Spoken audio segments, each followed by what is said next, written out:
안녕하세요. 입시거준 주자입니다. 우리는 지금 인천대학교 2편을 보고 있어요. 인천대학교는 이제 국립대다 보니까 또 최근에 이제 국립대에 대해서 국가가 좀 많은 투자를 해주고 있잖아요. 그런 투자를 잘 받고 있고 또 이제 서울에서 좀 근접하다는 점, 송도가 최근에 좀 뜨고 있는 지역이라는 점 이런 것들 때문에 최근 5년간 굉장히 많은 입결의 변화 그리고 상승을 이끌어내고 있는 학교입니다. 네, 교과 전형 이번에 2개의 전형을 통폐합하고 인원수를 50% 정도 줄였어요. 그리고 수능 최저는 이제 있고요. 자기 추천 전형은 인원수를 오히려 늘렸죠. 그래서 결과적으로는 약간명, 100명 이하의 사람들만 이제 정시에서 증원이 된 케이스고요. 정시에서 입결이 원래 높았는데 지금처럼 막 정시 인원수를 늘리는 이 시기에 정시 인원수를 늘린 정도가 아주 미미하단 말이에요. 따라서 올해 정시의 입결은 작년보다 조금 더 올라갈 걸로 저는 예측을 하고 있어요. 고른계 전형과 사회통합 전형은 면접 없이 서류평가 100으로 추합이 쭉 빠지는 구조라는 거 기억하시면 되겠네요. 네, 정시 모집은 가군과 다군에 비슷한 인원수가 나눠져서 총 823명을 선발한다는 점 기억하시면 되겠고, 기회균형이나 농어촌 학생 전형은 이 정도 인원수면 그렇게 많이 선발하는 건 아니에요. 네, 각각의 전형별로 우리가 살펴보도록 할게요. 교과 성적 우수자, 자추, 고른계, 사회통합, 그 다음에 실적이나 이런 부분은 제가 얘기 안 할 거고요. 그 다음에 전 이 전형은 잘 얘기를 안 해요. 그리고 그 특수학우조 재직자 전형에 대해서 간단하게 터치하고 제1국민 외국인은 어떻게 되어 있는지 한번 살펴보도록 할게요. 네, 교과 성적 우수자 전형에서 우리가 이제 집중해서 봐야 될 부분은 바로 이제 교과를 어떻게 채점하는가 이런 부분이라고 저는 생각이 들어요. 검정고시 합격자는 전 과목 평균수를 학생부 비교 내신으로 환산해서 반영한다는 점 체크하시고, 이걸 어떻게 환산하는지는 아직 안 나왔으니까 작년도 것은 이미 나와있으니 작년도 것을 환산해 보셔도 좋고, 나중에 바뀔 수가 있으니까 5월 이후에 한 번 더 환산해 보시는 것도 방법일 것 같아요. 수능 최저는 이번에 좀 변경돼서 인문계열, 디자인, 자연계열은 2합 7을 요구하고 사범대학은 2합 6을, 동부가 국제통상학부는 2합 5를 요구한다는 점 기억하시면 되겠어요. 탐구 영역은 상위 한 과목만 반영하니까 사실 2합 7 정도는 그렇게 어려울 것 같진 않고요. 또 사범대학의 학생들이 워낙 공부 잘하니까 최저를 못 맞춰서 떨어진 학생들은 적을 것으로 생각이 됩니다. 네, 자기추천 전형은 어떤가요? 자기추천 전형은 이번에 150명 정도 증원했잖아요. 저는 이제 증원한 것도 되게 잘 됐고, 이제 올해 좀 인천대가 작년부터 계속 각광받고 있어서 올해도 좀 아마 인천에 사는 친구들은 인천대를 좀 추천해주지 않을까 싶어요.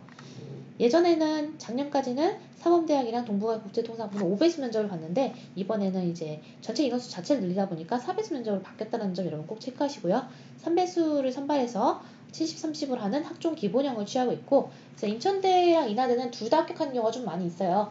그렇지만 인하대가 좀 좋아하는 스타일과 인천대가 좋아하는 스타일은 아직 좀 다른 편이에요. 인하대는 조금 더 어떤 스펙적으로나 아니면 그 학생이 어떤 고등학교를 다니는지나 그 외에도 비교과의 채점을 어떻게 하는지나 이런 것에 대해서 좀 독특한 구조로 이루어지고 있어서 인하대 입시가 좀 어려워요. 근데 인천대 같은 경우에는 어느 정도 고정된 접근이 있어요. 예를 들어서 2등급 후반대 내신이다. 그러면은 인천대를 쓰기에 굉장히 적절하고, 특히나 인천대는 인천 주변에 사는 친구들을 좀 선발하려는 그런 분위기가 있어요. 그래서 인천 주변에 사는 학생이라면 난 조금 더 나를 좋게 평가해 주겠지 하는 기대를 좀 품고 지원을 해봐도 좋을 것 같습니다.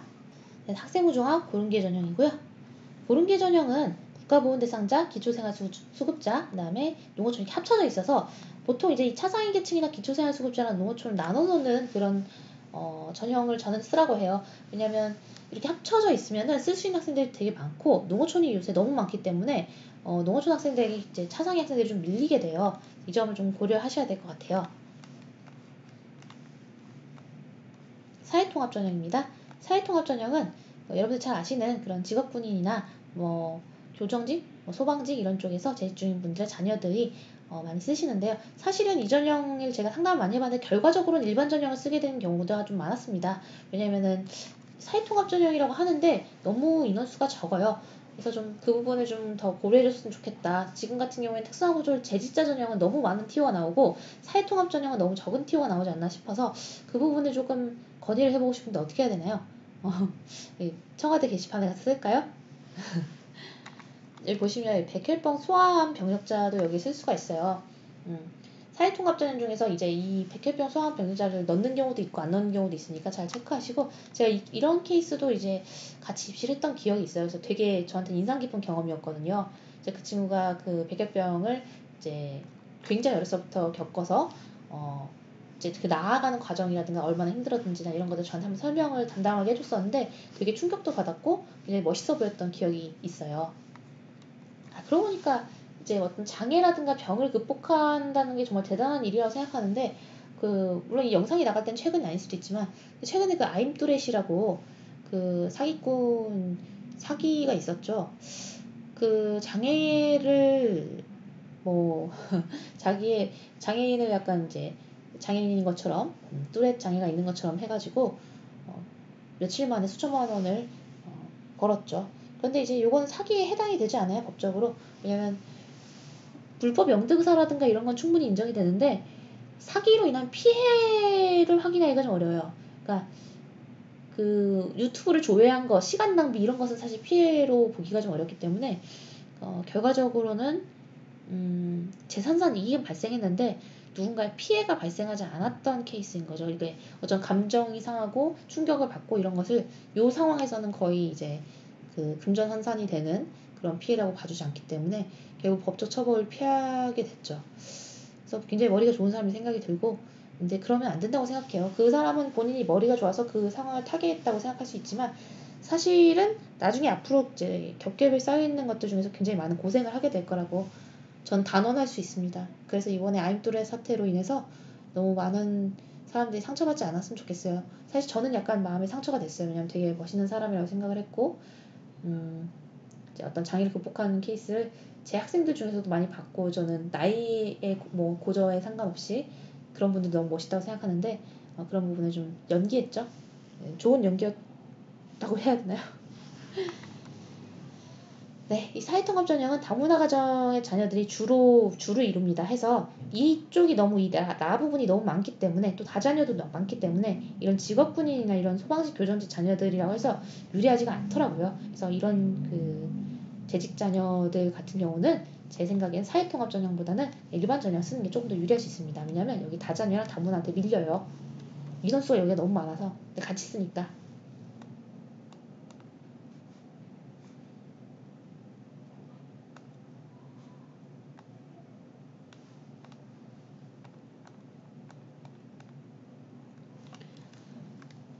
저는 이제 이 전형에 대해서 좀 의아한데 혹시 아시는 분들은 저한테 좀 알려주세요. 이 서해 5도 출신자 전형은 왜 따로 뽑아야 되는지 모르겠어요. 아니 뭐 농어촌도 있고 한데 서해 5도 출신자를 왜 따로 뽑는지에 대해서 저는 좀 납득이 안 가거든요. 그러니까 제가 납득이 안 가는 건 그것도 있어요. 그 세월호 때 그 만들어진 그 고등학교 출신자 학생들을 다 대학 갈 수 있게 만들어준 법 같은 거. 저는 그런 게 잘 이해가 안 가거든요. 이거는 제가 그 사람들이 불쌍하다, 뭐 안타깝다, 어떤 그 어떤 고통에 공감하지 못한다 이런 개념이 아니라 그걸 왜 입시로 해결하려고 하죠? 우리나라 입시에서 그 산불 정책이라고 있어요. 산불 정책은 뭐 대학별 어떤 시험 같은 걸 못 치게 하고 그다음에 뭐 기부 입학을 못하게 하고 뭐 이런 것 그다음에 여러분들이 잘 알고 있는 고교 등급제를 못하게 하고 이런 것들이 산불 정책이라고 하는데 근데 그 산불 정책이 있고 그 기조를 유지해온 이유 자체가 우리 학생들이 지금 이렇게 밤낮 없이 공부하는 이유 자체가 입시가 공정하다라는 그 판단 하에서 이루어지는 거잖아요. 근데 항상 무슨 일만 있으면 갑자기 입시에서 뭔가 전형을 만들어줘요. 그래서 저는 이 전형이 좀 이유가 없지 않나 약간 보여주기 식으로 뭐 6명 선발한다고 해서 이 학생들이 그렇게 많은 이득을 볼지는 모르겠거든요. 그래서 차라리 그 학생들이 이런 부분들을 자소서에 써서 본인이 어떤 내가 그곳에 있음으로 있어서 받았던 차별이라던가 이런 것들 풀어낸다면 충분한데 그것을 저렇게 이제 다른 전형으로 선발한다는 것은 좀 이해가 가지 않습니다. 혹시 저랑 다른 의견이 있으시고 왜 그 전형이 필요하고 왜 세월호 관련해서 그 해당 고등학교 학생들이 다 입시에 관련된 모든 학교에서 다 그 전형을 만들어줬어야 했었는지 그거에 대해서 저랑 다른 생각을 가지신 분이 의견이 있다면 꼭 듣고 싶어요. 댓글 좀 달아주세요. 네, 재직자 전형인데요. 사실 재직자 전형인데 제가 인천대 야간에다가 지금 야간 모집단이라고 돼 있잖아요. 야간 모집단위에 재직자를 25명밖에 안 한다? 그러니까 결과적으로 대부분의 인서울의 좋은 학교들에서 야간이 아니라 그냥 주간으로 되게 딱 그냥 그 100명에서 200명까지 많은 인원수를 선발을 해요. 그래서 이렇게 야간으로 선발하는 게 의미가 있을까 좀 의문이 좀 저는 들어요. 그리고 이제 이 부분도 제가 중요시 여기는 부분이죠. 네, 지금 당장 3년이 아니라 내년 3월 1일 기준으로 3년 이상 재직을 찍을 수 있는 사람들은 다 지원할 수가 있습니다. 네, 재외국민 외국인도 많이 보내는데 인천대는 뭐 의대가 없다 보니까 이제 주로 이제 제가 재외국민 전형 하게 된 경우에는 의대거든요. 많은 인원수는 아니에요. 해서 저는 그 재외국민이나 외국인 전형을 고려하시는 재외국민 전형들은 단순히 그 전형만 고려할 게 아니라 최근에 이제 해외고 학생들도 그 학종을 쓸 수 있게끔 열어준 학교들이 대부분이기 때문에 그런 학교들 위주로 접근해 보시는 걸 권장을 드리고 싶어요. 예를 들어서 해외고를 선발한다고 이제 모집 요강에 나와 있다면 그 입학처에 직접 전화를 해서 실제로 해외고 선발 사례가 있는지를 물어보시는 걸 꼭 권장드리고 싶어요. 이제 그런 부분들은 알려줘야 되는 정보라고 되어 있거든요. 그래서 꼭 물어보시고 답변 받으셔서 해외고를 하더라도 꼭 재외국민 전형만 쳐다보지 않아도 된다. 이런 부분들을 입증을 스스로 해나갈 수 있으면 좋을 것 같습니다. 네, 해서 이렇게 인천대에 대해서 살펴봤고요. 우리는 다음 영상에서 만나면 좋을 것 같아요. 방금 제 컴퓨터 띄워진 부분은 다 삭제해주세요. 다 삭제해주시고 다시 클로징 멘트 할게요. 네, 이렇게 인천대에 대해서 알아봤고요. 인천대, 인하대를 둘 다 쓰는 전략 굉장히 유효하다. 인천대 자기추천 전형, 인하대학교의 인하 미래인재 전형, 이 두 전형을 둘 다 학종으로 써서 접근하는 것도 가능할 것 같습니다. 네, 그러면 우리는 다음 영상에서 만나요. 안녕.